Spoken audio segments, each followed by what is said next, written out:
এক হাদিসে আল্লাহ রাসূল সাল্লাল্লাহু আলাইহি ওয়াসাল্লাম শেষ জামানায় ফিতনার ভয়াবহ বিস্তার সম্পর্কে সতর্ক করে বলেন, শিগগিরই ফিতনা রাশি রাশি আসতে থাকবে। ওই সময় উপবিষ্ট ব্যক্তি দাঁড়ানো ব্যক্তির চেয়ে উত্তম অর্থাৎ নিরাপদ, দাঁড়ানো ব্যক্তি ভ্রাম্যমান ব্যক্তি থেকে বেশি রক্ষিত, আর ভ্রাম্যমান ব্যক্তি ধাবমান ব্যক্তির চেয়ে বেশি বিপদমুক্ত। যে ব্যক্তি ফিতনার দিকে চোখ তুলে তাকাবে, ফিতনা তাকে গ্রাস করে ফেলবে। তখন যদি কোনো ব্যক্তি তার দিন রক্ষার জন্য কোনো ঠিকানা অথবা নিরাপদ আশ্রয় পায়, তাহলে সেখানে আশ্রয় গ্রহণ করাই উচিত হবে। বুখারী 3601। এই হাদিসের ভাষ্য থেকে স্পষ্ট যে ফিতনা মানুষের জন্য এক বড় সংকট, তাই ফিতনা থেকে আত্মরক্ষা প্রতিটি মানুষের জন্য অপরিহার্য। প্রিয় শ্রোতা, আজকে আমরা শুরু করছি আল্লামা তাকি উসমানী হাফিজাহুল্লাহ রচিত ফিতনা থেকে বাঁচার উপায় বইটি। আশা করছি এই বইটি পড়ার পর ফিতনা থেকে আপনি কিছুটা হলেও বেঁচে থাকতে পারবেন ইনশাআল্লাহ। শুরু করা যাক। সকল ফিতনা থেকে বাঁচার আমল। ১. ফিতনা সম্পর্কে প্রথমে নিজে জানা এবং অন্যকে অবগত করা। ফিতনা থেকে বেঁচে থাকার বড় একটা মাধ্যম হলো ফিতনা সম্পর্কে জানা, অর্থাৎ মানুষের জন্য কোন কোন জিনিস ফিতনার কারণ হয় এবং কারা দ্রুত এই ফাঁদে পা দেয়। কেননা যে ব্যক্তি বিপদ সম্পর্কে অবহিত থাকে, তার জন্য বিপদ থেকে বেঁচে থাকাটা অনেকটা সহজ। কতিপয় সাহাবায়ে কেরাম রাদিয়াল্লাহু তাআলা আনহুম, বিশেষভাবে হযরত হুযায়ফা রাদিয়াল্লাহু তাআলা আনহু রাসূলুল্লাহ সাল্লাল্লাহু আলাইহি ওয়াসাল্লামকে জিজ্ঞেস করে করে ফিতনা সম্পর্কে এই জন্য অবগত হয়েছেন যেন ফিতনা থেকে সহজেই বেঁচে থাকতে পারেন। হযরত হুযায়ফা রাদিয়াল্লাহু তাআলা আনহু বলেন, কানা আন-নাসু ইয়াসআলুনা রাসূলুল্লাহ আনিল খায়রি ওয়া কুনতু আসআলুহু আনিশ শাররি মাখাফাহা আন ইউদরিকানি। লোকেরা রাসূলুল্লাহ সাল্লাল্লাহু আলাইহি ওয়াসাল্লাম এর নিকট কল্যাণ সম্পর্কে প্রশ্ন করত, আর আমি ক্ষতিকর বিষয় সম্পর্কে প্রশ্ন করতাম এই ভয়ে যেন আমি তাতে লিপ্ত না হই। ২. নিজের কলবের উপর মেহনত করা। ফিতনা থেকে বেঁচে থাকার জন্য জরুরি হলো নিজের কলবের উপর মেহনত করে নিজের ঈমান ও বিশ্বাসকে মজবুত করা, দাওয়াত ও তাবলীগের সাথে নিজেকে জড়িয়ে রাখা, নফসের আত্মশুদ্ধি করা, তরবিয়ত এবং জ্ঞান মালের প্রতি ভালোবাসা, পশুসুলভ আচরণ ও কামভাবের পরিশুদ্ধ করা, আল্লাহওয়ালাদের সোহবতে যাওয়া, জিকির ফিকির দ্বারা নিজের কলুষিত কলব পরিশুদ্ধ করা, কলবের গোয়ারতুমি দূর করা এবং হক্কানি আলিমদের সাথে সম্পর্ক স্থাপন করা, মৃত্যুর আগ পর্যন্ত এ কাজের জন্য নিজেকে উৎসর্গ করা। হাদিস শরীফে বর্ণিত হয়েছে, মানুষের হৃদয়ে চাটাইয়ের পাতা বা ছিলকার মতো একটির পর একটি করে ক্রমান্বয়ে ফিতনা প্রাদুর্ভূত হবে। সুতরাং যে হৃদয়ে সে ফিতনা সঞ্চারিত হবে, সে হৃদয়ে একটি কালো দাগ পড়ে যাবে, এবং যে হৃদয়ে তার নিন্দা ও প্রতিবাদ করবে, সে হৃদয়ে একটি সাদা দাগ অঙ্কিত হবে। পরিশেষে সকল মানুষের হৃদয়গুলি দুই শ্রেণীর হৃদয় পরিণত হবে। প্রথম শ্রেণীর হৃদয় হবে মসৃণ ও পাথরের ন্যায় সাদা, এমন হৃদয়ে আকাশ পৃথিবী অবশিষ্ট থাকা অবধিকাল পর্যন্ত কোনো ফিতনা দ্বারা ক্ষতিগ্রস্ত হবে না। আর দ্বিতীয় শ্রেণীর হৃদয় হবে উপুল করা কলসির মতো ছাই রঙের, এমন হৃদয় তার সঞ্চারিত ধারণা ছাড়া কোনো ভালোকে ভালো বলে জানবে না এবং মন্দকে মন্দ বলে মানবে না, তার প্রতিবাদও করবে না। ৩. ইবাদত ও নেক আমলের প্রতি অত্যন্ত যত্নবান হওয়া। নেক আমল ও ইবাদতের মাধ্যমে নিজের ধর্মীয় জীবনকে শক্তিশালী ও স্থিতিশীল করে নেওয়া দরকার। কেননা যখন ফিতনা আসে তখন মানসিক চিন্তাধারা মস্তিষ্ক ও কলবকে এতটা প্রভাবান্বিত করে যে মানুষ নেক আমল ও ইবাদত করার সুযোগ পর্যন্ত পায় না। হাদিস শরীফে বর্ণিত হয়েছে, অন্ধকার রাতের টুকরার মতো ফিতনা আগমনের পূর্বেই তোমরা নেক আমলের প্রতি দ্রুত অগ্রসর হও। ওই সময় যে ব্যক্তি ভোরে উঠবে ইমানদার হয়ে, আর সন্ধ্যা করবে কাফির অবস্থায়, এবং সন্ধ্যা করবে মুমিন অবস্থায়, আর প্রভাতে উঠবে কাফির হইবে। মানুষ দুনিয়াবি সামান্য স্বার্থের বিনিময়ে তার নিজের ধর্ম বিক্রি করে দিবে। আর ফিতনার সময় ইবাদতের সওয়াব অনেক বেশি। যেমন হাদিসে রাসূলুল্লাহ সাল্লাল্লাহু আলাইহি ওয়াসাল্লাম বলেছেন, আল ইবাদাতু ফিল হারজি কাহিজরাতা ইলাইয়া। ফিতনার সময় ইবাদতে ব্যস্ত থাকার প্রতিদান আমার দিকে হিজরত করে আসার সমপরিমাণ। ৪. ফিতনা থেকে বাঁচতে মাসনুন দোয়ার প্রতি যত্নবান হওয়া। রাসূলুল্লাহ সাল্লাল্লাহু আলাইহি ওয়াসাল্লাম নিষ্পাপ হওয়া সত্ত্বেও ফিতনা থেকে হেফাজতের জন্য অনেক বেশি দোয়া করতেন, বিশেষভাবে দাজ্জালের ফিতনা থেকে। এতে উম্মাহকে এই তালিবে ও পথ নির্দেশ দেওয়া উদ্দেশ্য ছিল যেন তারা ফিতনা থেকে হেফাজতের জন্য খুব বেশি দোয়া করে। আর কিছু হাদিসে রাসূলুল্লাহ সাল্লাল্লাহু আলাইহি ওয়াসাল্লাম স্পষ্ট নির্দেশ দিয়েছেন যে তোমরা ফিতনা থেকে বাঁচতে আল্লাহ তাআলার কাছে আশ্রয় প্রার্থনা করো।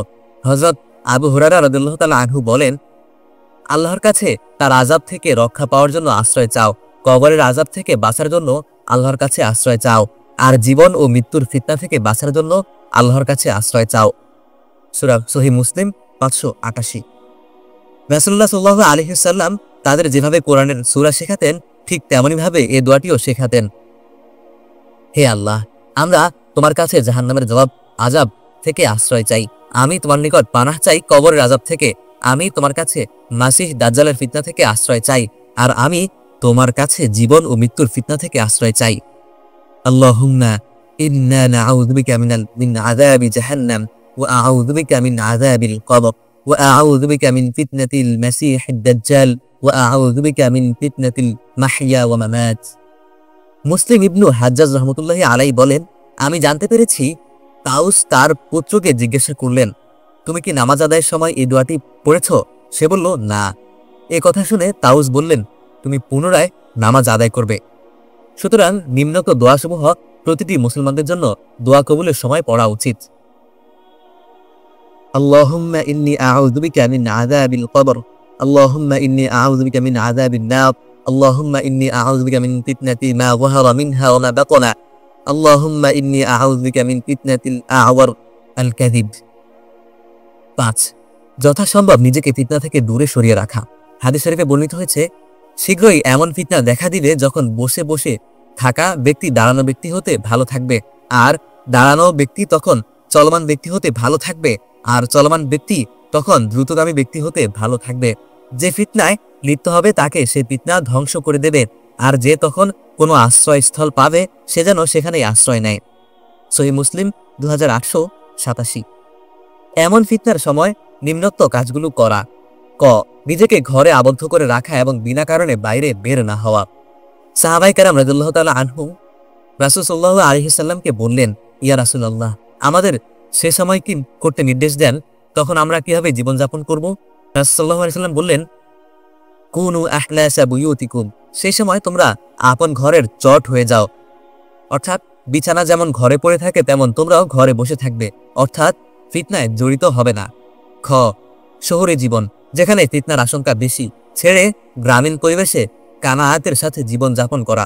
হাদিস শরীফে বর্ণিত আছে, অচিরেই বকরি হবে মুসলিমদের উত্তম সম্পদ, তা নিয়ে তারা পাহাড়ের চূড়ায় ও বৃষ্টির পানি এলাকায় চলে যাবে, তাদের দিনকে ফিতনা থেকে রক্ষার জন্য পাল্লা দেয়। গ. ফিতনার সময় মিডিয়া ও খবর থেকে দূরে থাকা। এমন এক ফিতনা আগমন করবে, তখন নিদ্রিত ব্যক্তি যারা হবে এই ফিতনা সম্পর্কে গাফিল ও বেখবর, তারা এ বিষয়ে শুনবে না কারো কথা। জাগ্রত ব্যক্তি হতে শ্রেয় হবে, আর জাগ্রত ব্যক্তি এই ফিতনা সম্পর্কে অবগত এবং এর খোঁজখবর রাখে দাঁড়ানো ব্যক্তি থেকে শ্রেয় হবে। অন্য হাদিসে বলা হয়েছে, মান আশরাফা লাহা ইস্তাশরাফাত লাহু, যে ব্যক্তি ফিতনার দিকে তাকাবে, ফিতনাময় কথাবার্তা শুনবে এবং যারা ফিতনার কারণ হয় তাদের সংস্রব গ্রহণ করবে, ফিতনা তাকে নিজের দিকে টেনে গ্রাস করবে। ঘ. নিজের জবানকে তালাবদ্ধ রাখা। ফিতনার সময় নবীজি সাল্লাল্লাহু আলাইহি ওয়াসাল্লাম এর একটি নির্দেশনা হলো ফিতনার যুগে নিজের জবান নিয়ন্ত্রণে রাখা, অর্থাৎ যখন পুরো পরিবেশ হবে দূষিত, চারদিকে থাকবে ফিতনার ছড়াছড়ি ও বদকারদের থাকবে ক্ষমতার পাহাড়, তখন জবান থেকে একটি শব্দ উচ্চারণ করাটাই অপরাধ। এমত অবস্থায় মানুষের অবস্থা ও মুআমালাতের ব্যাপারে নিশ্চুপ থাকতে হবে, কারো ভালো মন্দ নিয়ে যেন জবাব থেকে একটি শব্দ বের না হয়। হাফেজ জাহাবি রহমতুল্লাহি আলাইহি লিখেছেন, যখন ফিতনা আত্মপ্রকাশ করবে তখন সুন্নাহ আঁকড়ে ধরুন, চুপ থাকাকে নিজের জন্য অপরিহার্য মনে করে নিন, আর অনর্থক কোনো কাজে লিপ্ত হবেন না। প্রতিটি আসন্ন বিপদের সমাধান আল্লাহ তাআলা ও তার রাসূল সাল্লাল্লাহু আলাইহি সাল্লাম এর সুমহান বাণীতে অন্বেষণ করুন এবং চুপ থাকুন, শুধু এতটুকু বলুন যে আল্লাহ ভালো জানেন। এক হাদিসে বর্ণিত হয়েছে, ফিতনার সময় জবান চালানো তরবারির মতো। মানুষের মধ্যে যেহেতু পক্ষপাতিত্ব, শত্রুতা, হটকারিতা ও হক কবুলের বিষয়টি বেশি দেখা যায়, তাই তাদের ইচ্ছা ও মানুষের বিপরীত কোনো কথা না শোনাই কাম্য। সুতরাং ফিতনার সময় জবান খোলা মানে রক্তচোষা কাউকে দাওয়াত দেওয়া। এক হাদিসে রাসূল সাল্লাল্লাহু আলাইহি ওয়াসাল্লাম বলেছেন, মান সামাতা নাজা, যে ব্যক্তি চুপ থাকে সে নাজাত পায়। যখন ইবনে ওমর রাদিয়াল্লাহু তাআলা আনহু এর সামনে কঠিন কথা বলা হলো, তখন তিনি চুপ থাকলেন এবং বললেন, মন তো হচ্ছে আমি কিছু শুনাই, কিন্তু আমার এই কথায় মুসলিমদের মাঝে অনৈক্য সৃষ্টি হবে, অযথা রক্তপাত ঘটবে এবং আমার এই কথার অপব্যাখ্যা করা হবে, এই আশঙ্কা করলাম এবং আল্লাহ জান্নাতে যে নিয়ামত তৈরি করে রেখেছেন তা স্মরণ করে উক্ত কথা বলা থেকে বিরত থাকলাম। অবসর না থেকে যথাসম্ভব নিজেকে কোনো না কোনো কাজে মশগুল রাখা। মুসলিম ইবনে আবু বকর রাদিয়াল্লাহু তাআলা আনহু তার ভূমিতে ছিলেন। এমত অবস্থায় আমি ও ফারকাদ সাবাকি তার নিকট গেলাম এবং তাকে জিজ্ঞেস করলাম, আপনি কি আপনার আব্বাকে ফিতনা সম্পর্কে কোনো হাদিস বর্ণনা করতে শুনেছেন? জবাবে তিনি বললেন, এই হাদিস বর্ণনা করতে শুনেছি, যে ব্যক্তি উটের মালিক সে তার উট নিয়ে ব্যস্ত থাকুক, আর যার বকরি আছে সে তার বকরি নিয়ে ব্যস্ত থাকুক, আর যার জমিন আছে সে তার জমিন নিয়ে ব্যস্ত থাকুক। তখন এক ব্যক্তি বলল, হে আল্লাহ রাসূল, বলে দিন যার উট বকরি ও জমিন নেই সে কি করবে?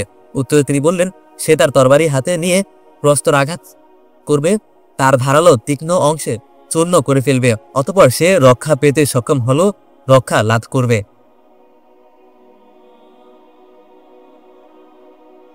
ইলমি ফিতনা থেকে রক্ষার জন্য হিদায়াতের উপকরণ ও গুমরাহির উপকরণ। ইলমি চিন্তাধারা সন্দেহ ও ভ্রষ্টতার ফিতনা, যার শেষ পরিণতি বেদাত, নিফাক ও কুফরে নিমজ্জিত হওয়া, তা থেকে রক্ষা পেতে নিম্নোক্ত আমলসমূহ করুন। প্রথম আমল, নিজের মধ্যে হেদায়েতের প্রকৃত তলব সৃষ্টি করা। হেদায়েতের উপকরণ নিম্নে দেওয়া হলো: ক. তাকওয়া অর্থাৎ খোদাভীতি অবলম্বন করা। খ. শক্তিসমূহের সঠিক ব্যবহার অর্থাৎ হক ও হাকিকত লাভের জন্য আল্লাহ প্রদত্ত শক্তি অর্থাৎ চোখ, কান, দিল ও দিমাগ সঠিকভাবে ব্যবহার করা। গ. চিন্তা ভাবনা, গভীর চিন্তা ভাবনা ও যাচাই বাছাই করে কাজ করা।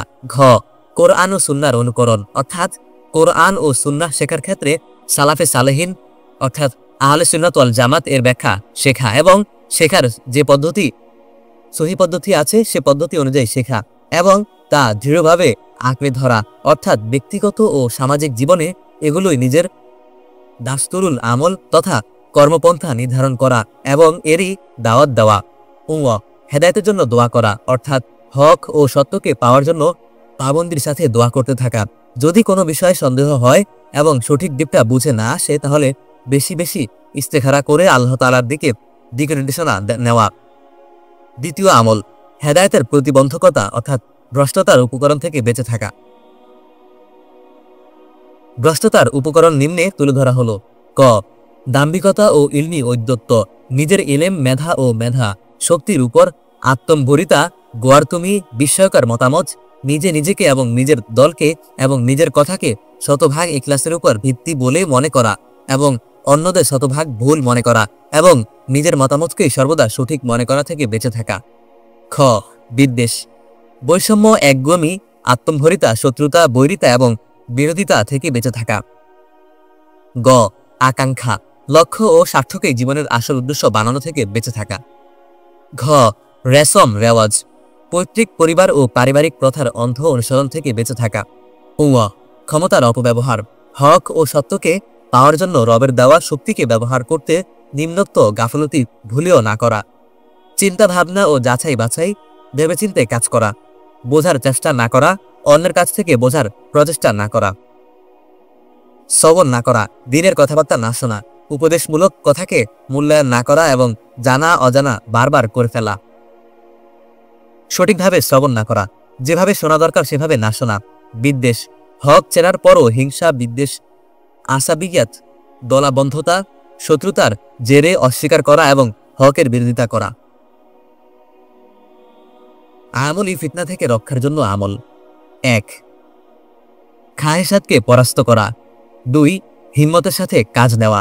৩. মধ্যম পন্থা অবলম্বন করা। ৪. মুজাহাদা করা। আমলি ফিতনা অর্থাৎ খাহেসাত, কামনা, বাসনা ও প্রবৃত্তির পূজারীর ফিতনা, যার শেষ পরিণতি বিদআত, নিফাক ও কুফরে নিবতিত হওয়া, তা থেকে রক্ষা পেতে নিম্নোক্ত আমলসমূহ করুন। প্রথম আমল, নফসের প্রশান্তিকে পরাস্ত করার চিন্তায় নিমগ্ন থাকা অর্থাৎ দুনিয়ার মোহমায়া, জানমালের ভালোবাসা, নিজেকে উপস্থাপনা, খ্যাতি, সম্মান ও প্রতিটি হৃদয়ের প্রিয়তা ও বিশিষ্ট গৌরবের অভিব্যক্তি এবং যৌন চাহিদার উপর নিয়ন্ত্রণ রাখার অর্থাৎ আকাঙ্ক্ষা কখনো যেন বুদ্ধি ও শরীয়তের চাহিদার উপর জয়লাভ করতে না পারে, প্রচেষ্টায় নিমগ্ন থাকা। দ্বিতীয় আমল, হিম্মতের সাথে কাজ নেওয়া। যখন অবৈধ ইচ্ছা, শাহওয়াত, জৈবিক উত্তেজনা এর দিকে ধাবিত হবে তখন পার্থিব ও আখিরাতের ক্ষতির কথা চিন্তা করা। যদি এই পদ্ধতি ব্যর্থ হয় তবে খায়েশাত পুরা করার ইচ্ছার সময় হিম্মতের সাথে কাজ নেওয়া। যদি এখানেও ব্যর্থ হয় তবে সত্য তাওবার মাধ্যমে ক্ষতিপূরণ করা। তৃতীয় আমল, জায়েজ চাহিদার ক্ষেত্রে মধ্যম পন্থা অবলম্বন করা। খাওয়া দাওয়া, পান করা, কথাবার্তা, হাসি তামাশা, চলাফেরা, ঘোরাফেরা, মেলামেশা এবং অন্যান্য জায়েজ পন্থায় ইচ্ছায় মধ্যম পন্থা, প্রয়োজনের সময় প্রয়োজন পরিমাণ অবলম্বন করা। অর্থাৎ যখন এই ইচ্ছাগুলো প্রবল হয় তখন প্রয়োজনের মধ্যেই নিজের নফসকে সংযত রাখা। সবসময় প্রতিটি ইচ্ছা পূরণের দুর্বিপাকে ঘোরাফেরা না করা। কেননা যখন কেউ প্রতিটি বৈধ চাহিদার পিছু ছুটতে থাকে তখন ধীরে ধীরে তার ভেতর থেকে খাহেসাতকে দমন করার শক্তি হারিয়ে যেতে থাকে। আর সমস্ত খাহেসাত তো বৈধ নয়, বরং অনেক খাহেসাত হারাম। এখন এমন ব্যক্তির যে প্রতিটি বৈধ চাহিদা পূরণ করে এবং নিজের নফসকে বাধা দেয় না, অন্তরে যখন অবৈধ কোনো চাহিদা জাগ্রত হবে তখন তার নফসকে অবৈধ চাহিদা থেকে বিরত রাখাটা কষ্টকর হয়ে যাবে। তারপর সমস্ত খাহেসাত হারাম দ্বারা পূর্ণ হয় না, বরং কখনো কুপুরের ঘন কালো অন্ধকার থেকে পথ হারাতে হয়। এভাবে তার ঈমান নামক নিভু নিভু প্রদীপ একসময় নিমিষেই অতল গহ্বরে হারিয়ে যায়। চতুর্থ আমল, মামুলাতে মুজাহাদা করা। মুজাহাদার মাধ্যমে নাফসকে কন্ট্রোল করা, যেমন জিকির, তেলাওয়াত, নওয়াফিল, বিশেষ করে তাহাজ্জুদ ও নাফস নফল রোজার মাধ্যমে কোনো অনুসৃত সুন্নাহকে নিজের মামুল বানিয়ে নেওয়া এবং পাবন্দির সাথে তা পালন করা। আর এই মুজাহাদার সময় যে কষ্টের সম্মুখীন হতে হয় তা বিনা দ্বিধায় সহ্য করা। প্রিয় শ্রোতা, এখানে আমি নিজ থেকে একটা কথা উল্লেখ করতে চাই। কোন এক আলেম থেকে আমি শুনেছিলাম যে তিনি বলেছেন, যখন তোমার পানি পান করতে ইচ্ছে করবে তখন পানিটা কিছুক্ষণ পর পান করো। পানি পান করাটা অবৈধ বা হারাম এজন্য না, বরং নিজের নাফসকে, নিজের অন্তরকে বোঝানো যে তুমি যা চাও যখন চাও তখন পাওয়া হবে না, তখন তোমাকে দেওয়া হবে না। তুমি আমাকে চালাচ্ছ না, বরং আমি তোমাকে চালাচ্ছি। এটা নাফসকে বোঝানোর জন্য এই বৈধ পানি পান করাকেও কিছুক্ষণ পর পান করার জন্য বলা হয়েছে। ইখতিলাফ থেকে বাঁচার আমল। প্রথম আমল, ইখতিলাফ থেকে এভাবে বেঁচে থাকবে। 1. হক নষ্ট করা থেকে বেঁচে থাকা। 2. ভুল বোঝা থেকে বেঁচে থাকা। 3. সহ্য করা ও এড়িয়ে চলা। 4. পরামর্শের পাবন্দি করা। 5. সমালোচনা ও দোষ খোঁজা থেকে বিরত থাকা। 6. কান শোনা কথায় ভরসা না করা। 7. দলগত পক্ষপাতিত্ব থেকে বেঁচে থাকা। 8. গুনাহ থেকে বেঁচে থাকা। দ্বিতীয় আমল, ইখতিলাফ এভাবে নিঃশেষ করবে। 1. ইখতিলাফ থেকে দূরে থাকা। 2. কোনো মনোকষ্ট না রাখা। 3. তৃতীয় ব্যক্তির মাধ্যমে বিষয়টি সুরাহা করা। 4. ইখতিলাফকে শত্রুতার কারণ না বানানো। চলুন এবার উপরোক্ত বিষয়গুলো নিয়ে কিছুটা বিশদভাবে আলোচনা করা যাক। ইখতিলাফ থেকে বেঁচে থাকা। ইখতিলাফ, অনৈক্য, দলান্দথা, পরস্পর ঝগড়াঝাটি, আত্মকলহ ও হত্যার মতো জঘন্য ফিতনা থেকে বাঁচতে যেখানে হোক আর এভাবেই হোক একতা ও ঐক্যমত্যের পরিবেশ তৈরি করা, মতানৈক্যকে বিক্ষিপ্ত হতে না দেওয়া এবং নিজের পক্ষ থেকে এই বিষয়গুলোর প্রতি লক্ষ্য রাখা। ক. কারো হক নষ্ট করা থেকে বেঁচে থাকা। যথাসম্ভব কারো হক নষ্ট না করা। কারো উপর অত্যাচার ও দুর্ব্যবহার করা থেকে বেঁচে থাকা। কারো অধিকার হরণ এবং কারো উপরে নির্যাতন ও কঠোরতা যেন না হয় এদিকটা লক্ষ্য রাখা এবং প্রত্যেকের জানমাল ও ইজ্জত আবরুর হেফাজত করা। আর এসব কোনো আল্লাহ ওয়ালার অধীনস্থ হয়ে নিজের নফসকে জানমালের মায়া থেকে বাঁচানো ছাড়া সম্ভব নয়। হাকিমুল উম্মাত হযরত আশরাফ আলী থানভী রহমতুল্লাহি আলাইহি বলেন, লোভ লালসা হলো সমস্ত রোগের শেকড়, আর এটি এমন এক রোগ যাকে উম্মুল আমরাজ, সকল রোগের মূল বলা দরকার। কেননা এর জন্যই ঝগড়া প্রাসাদ সৃষ্টি হয়। এর সুবাদেই মামলা মোকদ্দমার বাজার উত্তপ্ত থাকে। মানুষের মধ্যে ধন সম্পদের লোভ না থাকলে কারো অধিকার খর্ব হতো না। পাপাচারের কারণ হলো ভোগ বিলাসের আকাঙ্ক্ষা। নৈতিক অবক্ষয়ের উৎপত্তি হলো অহংকার, আর অহংকারের কারণই হলো এই লোভ। মানব প্রকৃতির একটা বৈশিষ্ট্য যে কারো কাছে সম্পদের এমন দুটি পাহাড় রয়েছে তাতে সোনার রূপা জলের মতো প্রবাহিত হয়, তবুও সে তৃতীয় আরেকটা পাহাড়ের লোভে চোখের ঘুম হারাম করবে। চাহিদা যত পূরণ করবে ততই বাড়বে। যেমন পাঁচটায় চুলকালে পাঁচটা আরো বেশি হয়। আল্লাহ তাআলা বলেন, মানুষের সকল চাহিদা কি পূরণ হবে? অর্থাৎ পূরণ হবে না। এ কারণেই লোভীরা কখনো শান্তির ছোঁয়া পায় না।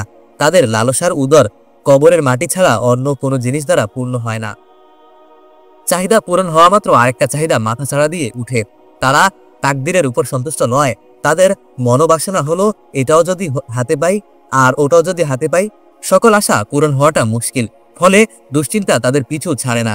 যদিও বাহ্যিকভাবে সন্তান সন্ততি সবকিছুই আছে, কিন্তু অভ্যন্তরীণ অবস্থা সকলের চিন্তিত। খরচ কম করুন, তাহলে অতিরিক্তের চিন্তা মাথায় আসবে না। ভবিষ্যতে কি হবে তা নিয়ে চিন্তা করবেন না। এ কথা ভাবুন যে লোভী ব্যক্তিরা সর্বদা লাঞ্ছিত অবস্থায় থাকে। মুফতি শাফি সাহেব রহমতুল্লাহ আলাই বলেন, জানমালের মোহাব্বত এমন একটি রোগ যার কারণে মানুষের পার্থিব জীবন ও পরকালীন জীবন দুর্বিষহ হয়ে পড়ে। চিন্তা করলে জানা যায় যে মানব ইতিহাসে এখন পর্যন্ত যতগুলো উত্তেজনামূলক লড়াই সংঘটিত হয়েছে এবং যে ফিতনা ফাসাদ ছড়িয়ে পড়েছে তার বেশিরভাগ ছিল জানমালের প্রতি অন্ধ ভালোবাসার কুফল। মুফতি রশিদ আহমদ গঙ্গোহী রহমতুল্লাহ আলাই বলেন, আসবাবে ইখতিলাফ, এর মধ্য থেকে সবচেয়ে বড় আসবাব হলো জান ও মালের মোহাব্বত।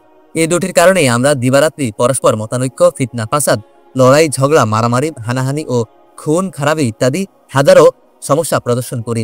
এর প্রতিকার উল্লেখ করে বলেন, ভয়ানক এই দুটি রোগ এবং ইহকাল পরকাল ধ্বংসকারী রোগের চিকিৎসা হলো আল্লাহ ওয়ালাদের সোহবত।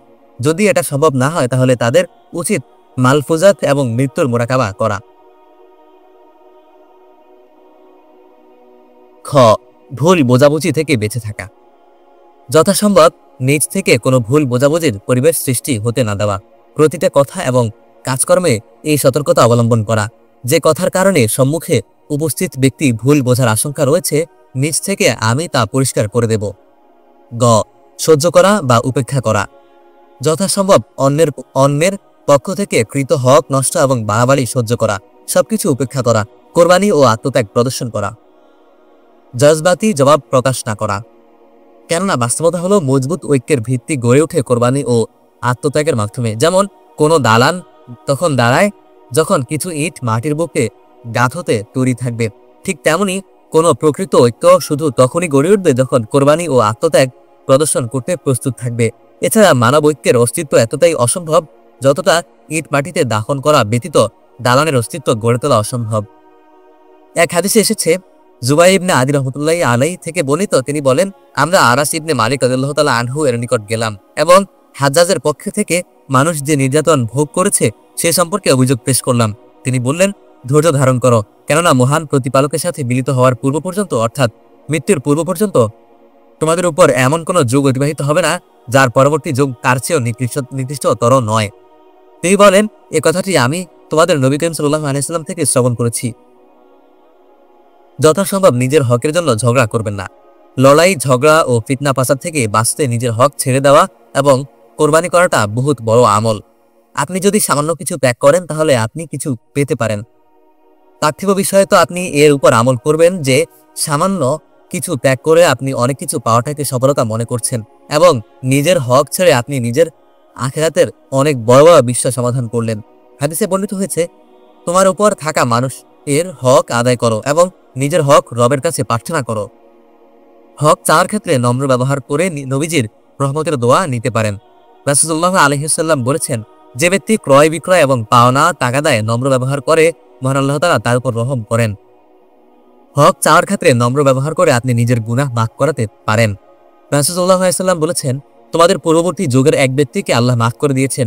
সে বিক্রির ক্ষেত্রে ছিল সহজ, ক্রয়ের ক্ষেত্রে ছিল সহনশীল এবং ঋণের তাগাদা দেওয়ার ক্ষেত্রে ছিল উদার। সামান্য হক ছেড়ে আপনি আরশের ছায়াতলে আগে জায়গা নিতে পারবেন। রাসূল সাল্লাল্লাহু আলাইহি ওয়াসাল্লাম বলেছেন, তোমরা কি জানো কিয়ামতের দিন মহান আল্লাহ তাআলা আরশের ছায়ায় সর্বপ্রথম কোন শ্রেণীর মানুষ স্থান পাবে? সাহাবীগণ বললেন, আল্লাহ ও তার রাসূলই ভালো জানেন। তিনি বললেন, যে সকল আমির ও শাসকের মানুষেরা যখন তাদের জনসাধারণের নিকট হক কথা বলে তখন তারা তা গ্রহণ করে, আর যখন তাদের নিকট কোনো ন্যায্য অধিকার চাওয়া হয় তখন তারা তা আদায় করে, আর মানুষের উপর এমনভাবে শাসন করে যেরূপ নিজের জন্য করে। হক ছেড়ে আপনি হাউজে কাউসারের কাছে নবীদের সাথে দেখা করতে পারেন। রাসূল সাল্লাল্লাহু আলাইহি ওয়াসাল্লাম বলেছেন, যদি হিজরত মহান আল্লাহ তাআলা কর্তৃক ঘোষিত একটা মর্যাদাপূর্ণ পন্থা না হতো তাহলে আমি আনসারদের একজন হতাম। আর যদি লোকেরা এক উপত্যকা দিয়ে চলতো আর আনসাররা অন্য উপত্যকা দিয়ে কিংবা গিরিপথ দিয়ে চলতো তাহলে আমি আনসারদের উপত্যকা বা গিরিপথ দিয়ে চলতাম। আনসার তো নিকটবর্তী ভেতরের কাপড়ের মতো, আর অন্যরা বাইরের কাপড়ের মতো। হে আনসারের জামাত, আমার পর তোমরা দেখবে যে অন্য লোকদের হক ব্যতীত তোমাদের উপর সম্মান দেওয়া হবে। তখন তোমরা সবর করবে, এমনকি হাউজে কাউসারের পাশে আমার সাথে এসে দেখা করবে। হক ছেড়ে দিয়ে আপনি জান্নাতের উঁচু জায়গায় প্রাসাদ নিতে পারেন। রাসূলুল্লাহ সাল্লাল্লাহু আলাইহি ওয়াসাল্লাম বলেছেন, যে ব্যক্তি মিথ্যাকে বাতিল মনে করে পরিহার করলো, তার জন্য জান্নাতের এক প্রান্তে একটা প্রাসাদ নির্মাণ করা হয়। যে ব্যক্তি সঙ্গত হওয়া সত্ত্বেও ঝগড়া ত্যাগ করলো, তার জন্য জান্নাতের মাঝখানে একটা প্রাসাদ নির্মাণ করা হয়। যে ব্যক্তি তার চরিত্র সুন্দর করলো, তার জন্য জান্নাতের উচ্চতর স্থানে একটা প্রাসাদ নির্মাণ করা হয়। মোট কথা, ঝগড়া থেকে আল্লাহ তাআলা নিষেধ করেছেন, ঝগড়া থেকে রাসূলুল্লাহ সাল্লাল্লাহু আলাইহি ওয়াসাল্লাম নিষেধ করেছেন। ঝগড়াকারীদের আল্লাহ তাআলা অপছন্দ করেন। যথাসম্ভব নিজের হকের জন্য ঝগড়া না করা, হক চাওয়ার ক্ষেত্রে নম্র ব্যবহার করা। এর দ্বারা রহমত মিলবে, ক্ষমা পাওয়া যাবে, আরশের ছায়া নসিব হবে, হাউজে কাউসারের পানি মিলবে এবং জান্নাতের উঁচু জায়গায় প্রাসাদ পাওয়া যাবে। ঘ, পরামর্শের পাবন্দি করা। নিজের ব্যক্তিগত মতের উপর নয়, বরং পরামর্শ করে কাজ করবেন এবং পরামর্শের পাবন্দ হয়ে চলুন। ধর্মীয় ও পার্থিব বিষয়ে পরামর্শের প্রতি যত্নবান হন এবং পরামর্শের ক্ষেত্রে অন্যের মতামতকে সম্মান করুন, গুরুত্ব দিন। নিজের মতামতের উপর জোর না করা এবং কঠোরতা না করা, বরং নিজের মতামতকে সাধারণ মনে করা। হযরত সাহল ইবনে হানিফ রাদিয়াল্লাহু তাআলা আনহু বলেন, হে লোকেরা, দিনের ব্যাপারে তোমাদের নিজস্ব মতামতকে গ্রহণযোগ্য মনে করো না। কেননা আবু জান্দাল দিবসে অর্থাৎ হুদায়বিয়ার দিন আমি ভেবেছিলাম যদি রাসূলুল্লাহ সাল্লাল্লাহু আলাইহি ওয়াসাল্লামের এই সিদ্ধান্তকে প্রত্যাখ্যান করতে পারতাম, তাহলে অবশ্যই আমি তা প্রত্যাখ্যান করতাম। যে কোনো ভয়াবহ অবস্থার জন্য আমরা যখনই তলোয়ার কাঁধে নিয়েছি, তখনই আল্লাহ তাআলা তলোয়ার আমাদের কাঙ্ক্ষিত লক্ষ্যের পথ সহজ করে দিয়েছে। বর্তমান বিষয়টি আলাদা। রাবি বলেন, আবু ওয়ালিদ রাদিয়াল্লাহু তাআলা আনহু বলেছেন, আমি সিফিনের যুদ্ধে শরীক ছিলাম। কতই না মন্দ ছিল সিফিনের লড়াই। সমালোচনা ও দোষ খোঁজা থেকে বিরত থাকা। যতটা সম্ভব অন্যের সমালোচনা, আলোচনা করা, দোষ খোঁজা, সন্দেহ পোষণ করা এবং অভিযোগ করা থেকে বিরত থাকুন। হাদিস শরীফে বর্ণিত আছে, অচিরেই বোবা, বধির ও অন্ধরূপ ফিতনা প্রকাশ পাবে। যে ব্যক্তি তা দেখবে, সে ফিতনা তার নিকটবর্তী হবে, আর এই সময় জবান খোলা তরবারি চালানোর মতো। আবু দাউদ 4264। চ, শোনা কথার উপর বিশ্বাস না করা। শোনা কথা বিশ্বাস করার পরিবর্তে তাহকিকের মেজাজ গড়ে তুলুন এবং বিনা তাওফিক তাহকিক করাও উপর অত্যাচার, নিষ্ঠুরতা, বাড়াবাড়ি, অশ্লীলতা, স্বার্থপরতা, বিদ্বেষ, সন্দেহ এবং কুধারণা থেকে বিরত থাকুন। আল্লামা ইউসুফ বান্নুরী রহমতুল্লাহ আলাইহি বলেছেন, বর্তমান প্রোপাগান্ডার জামানা। প্রোপাগান্ডার কারিশমায় মতামতকে মূর্তি এবং খড়কুটোকে আলোকবর্তিকা হিসেবে উপস্থাপন করা হয়। মিথ্যা এবং গুজব ছড়িয়ে উত্তেজনাকর পরিস্থিতি সৃষ্টি করে পরস্পর বিদ্বেষ তৈরি করা হয়। যে ব্যক্তি এই ফিতনা থেকে বেঁচে থাকতে চায়, তার জন্য জরুরি যে যতক্ষণ পর্যন্ত কোনো ঘটনা বা অভিযোগের সত্যতা নিশ্চিত না হবে, ততক্ষণ পর্যন্ত সেদিকে কর্ণপাত করবে না এবং মতামত ব্যক্ত করবে না। আমিরুল মুমিনিন হযরত আলী রাদিয়াল্লাহু তাআলা আনহু বলেন, এর কাছে লোকেরা অভিযোগ করল যে ইবনে মুলজাম আপনার হত্যার পরিকল্পনা করছে এবং আপনাকে হত্যার হুমকি দিচ্ছে। আপনি তাকে হত্যার নির্দেশ দিন। তিনি বললেন, আমি কি আমার হত্যাকারীকে হত্যা করব, অর্থাৎ আমি হত্যাকারী হব? 6, দলগত পক্ষপাতিত্ব থেকে বেঁচে থাকা। প্রত্যেক মানুষ ভাষাগত, আঞ্চলিক, সাম্প্রদায়িক কুসংস্কার ও পক্ষপাতিত্বের উপর ভিত্তি করে চলমান আন্দোলনে অংশগ্রহণ করাকে উপেক্ষা করে চলে। যে কোনো প্রতিষ্ঠানই ব্যক্তিগত হোক বা সরকারি অথবা ধর্মীয়, তার জন্য ঘৃণা, চরমপন্থা এবং সহিংসতার প্রচার করা উচিত নয়। গুনাহ থেকে বেঁচে থাকা। গুনাহ পরিহার না করা এবং গুনাহ হয়ে গেলে সাথে সাথে তওবা না করাও ঝগড়ার প্রধান কারণ হয়। তাই এর থেকে বেঁচে থাকাটা জরুরি। মুফতি রশিদ আহমদ গাঙ্গুহি রহমতুল্লাহ আলাইহি ইখতিলাফের কারণ বলতে গিয়ে বলেন, গুনাহ পরিহার না করা এবং গুনাহ হয়ে গেলে সাথে সাথে তওবা না করলে আল্লাহ তাআলা অসন্তুষ্ট হন, আর এমন লোকদের উপর মতানৈক্যের আযাব চাপিয়ে দেন। পরস্পর একতাবদ্ধের চিকিৎসা হলো তাকওয়া, অর্থাৎ গুনাহ থেকে বেঁচে থাকা। আর যদি কোনো গুনাহ সংগঠিত হয়ে যায়, তাহলে অতি দ্রুত তওবা করা। এতে আল্লাহ তাআলা খুশি হন এবং তার রহমত পরস্পরের মধ্যে মুহাব্বত ও সুখময় জীবন হিসেবে উদিত হয়। আল্লাহ তাআলা পবিত্র কোরআনে বলেছেন, আপনি বলুন, তিনি শক্তিমান, যে তোমাদের উপর কোনো শাস্তি উপর দিক থেকে অথবা তোমাদের পদতল থেকে প্রেরণ করবেন এবং একে অন্যের উপর আক্রমণের স্বাদ আস্বাদন করাবেন। দেখো আমি কেমন ঘুরিয়ে ফিরিয়ে নির্দেশনাবলী বর্ণনা করি, যাতে তারা বুঝে নেয়। সূরা আনআম 65। হযরত সুফিয়ান সাওরী রাহমাতুল্লাহি আলাইহি বলেন, যখন আমার থেকে গুনাহ প্রকাশ পেত, তখন আমি সেই গুনাহের প্রভাব আমাদের সেবক, আরোহণের ঘোড়া এবং বোঝা বহনকারী গাধার মেজাজে দেখতে পেতাম। এরা সবাই আমার নাফরমানি শুরু করত। দ্বিতীয় আমল, ইখতিলাত থেকে দূরে থাকা। যদি পরস্পরে মতানৈক্য দেখা যায় তাহলে নিম্নোক্ত উসুল অনুযায়ী আমল করুন। ক, মতপার্থক্য থেকে দূরে থাকুন। দুই ব্যক্তি বা দুই দলের মধ্যে মতানৈক্যের সময় যদি তাদের বিষয়ে ঝাপসা তৈরি হয় এবং আমাদের মাথা ঘামানো উম্মাহের জন্য উপকারী না হয়, তাহলে এই বিষয়গুলো থেকে দূরে থাকুন। আর আগে থেকে এতে সামিল থাকলে এখন পৃথক হয়ে যান। পৃথক হওয়ার সাথে ইবাদত, তাওবা, ইস্তেগফার, মিনতি, অনুনয় ও কান্নাকাটি বাড়িয়ে দিন। যেমন হযরত সাদ ইবনে আবি ওয়াক্কাস, হযরত আব্দুল্লাহ ইবনে ওমর, হযরত ওসামা ইবনে যায়েদ রাদিয়াল্লাহু তাআলা আনহু করেছিলেন। হযরত জুবাইর রাদিয়াল্লাহু তাআলা আনহু জঙ্গে জামালের সময় পৃথক থাকার সিদ্ধান্ত নিয়েছিলেন। হাদিস শরীফে আছে, উম্মু মালিক বাইজিয়া রহমতুল্লাহ রাদিয়াল্লাহু তাআলা আনহু থেকে বর্ণিত, তিনি বলেন, একদিন রাসূল সাল্লাল্লাহু আলাইহি ওয়াসাল্লাম ফিতনা সম্পর্কে আলোচনা করেন এবং তা অত্যন্ত নিকটবর্তী বলে বর্ণনা দেন। আমি বললাম, ইয়া রাসূলুল্লাহ, এত তো প্রেক্ষিতে সর্বোত্তম ব্যক্তি কে হবেন? তিনি বললেন, এক ব্যক্তি হলো যে তার পশুপালের মাঝে অবস্থান করবে এবং এগুলোর হক আদায় করবে আর তার রবের ইবাদত করবে। আরেকজন হলো সে ব্যক্তি যে তার ঘোড়ার মাথা ধরে থাকবে এবং শত্রুদের ভয়ে দেখাবে আর তারাও তাকে ভয় দেখাবে। আরেকটা হাদিসে এসেছে, ফিতনার সময় ইবাদত করা আমার দিকে হিজরত করার মতো। খ, হৃদয়ে কোনো কথা সুপ্ত করে রাখবেন না। কথা হৃদয়ে লুকিয়ে রাখবেন না, বরং সুন্দরভাবে উপস্থাপন করে বিষয়টি দ্রুত সুরাহা করার চেষ্টা করুন। আল্লাহ সুবহানাহু ওয়া তাআলা পবিত্র কোরআনে বলেন, এবং ঈমানদারদের বিরুদ্ধে আমাদের অন্তরে কোনো বিদ্বেষ রেখো না, হে আমাদের পালনকর্তা, আপনি দয়ালু এবং পরম করুণাময়। সাইদুনা ইবনে মাসউদ রাদিয়াল্লাহু তাআলা আনহু বলেন যে রাসূল সাল্লাল্লাহু আলাইহি ওয়াসাল্লাম বলেছেন, কেউ যেন আমার সাহাবীদের সম্পর্কে আমার নিকট কোনো অভিযোগ না করে, কারণ আমি তোমাদের নিকট প্রশান্ত অন্তরে আসতে পছন্দ করি। হযরত ইবনে ওমর রাদিয়াল্লাহু তাআলা আনহু থেকে বর্ণিত, রাসূল সাল্লাল্লাহু আলাইহি ওয়াসাল্লামকে বলা হলো, কোন ব্যক্তি সর্বোত্তম? তিনি বললেন, প্রত্যেক বিশুদ্ধ অন্তরের অধিকারী সত্যভাষী ব্যক্তি। তারা বললেন, সত্যভাষীকে তো আমরা চিনি, কিন্তু বিশুদ্ধ অন্তরের ব্যক্তিকে? তিনি বলেন, সে হলো পূত পবিত্র নিষ্কলুষ চরিত্রের মানুষ, যার কোনো গুনাহ নেই, নেই কোনো দুশ্মনী, হিংসা, বিদ্বেষ এবং আত্ম অহমিকা ও কপটতা ত্যাগ করুন। গ, চিন্তাধারা কিভাবে পরিবর্তন করবেন? উদ্বুদ্ধ করা। যার জন্য এসব বিষয়াবলী সৃষ্টি হচ্ছে তাকে চিন্তাধারা পরিবর্তন করতে উদ্বুদ্ধ করা। সে যদি চিন্তাধারা পরিবর্তন করতে না চায়, কারণ তালাশ করুন, তার বিষয়ে জানুন। এভাবে তার চিন্তাভাবনা পরিবর্তন করার একটা সুযোগের অপেক্ষায় অপেক্ষমান থাকুন। যদি অন্য কারো মাধ্যমে উদ্বুদ্ধ হয়, তাহলে তার মাধ্যমে উদ্বুদ্ধ করুন। গ, তৃতীয় ব্যক্তির মাধ্যমে সমস্যার সমাধান উদ্ঘাটন। যদি পারস্পরিক আলোচনার মাধ্যমে বিরোধের সমাধান না হয়, তাহলে তৃতীয় ব্যক্তি এবং ফয়সালের মাধ্যমে বা যে কোনো বৈধ বাহ্যিক চাপের মাধ্যমে সমস্যা সমাধানের চেষ্টা করুন। ফয়সাল শরীয়তের অনুসারী হবে। তারপর ফয়সালের কাছ থেকে আশা সীমান্ত মাথা পেতে মেনে নেবেন। যদি ব্যক্তিগত স্বার্থের পরিপন্থী হয়, তবুও খোলা দিলে মেনে নেওয়া। শরঈ সিদ্ধান্তের ব্যাপারে সংকীর্ণ মনোভাব পোষণ না করা।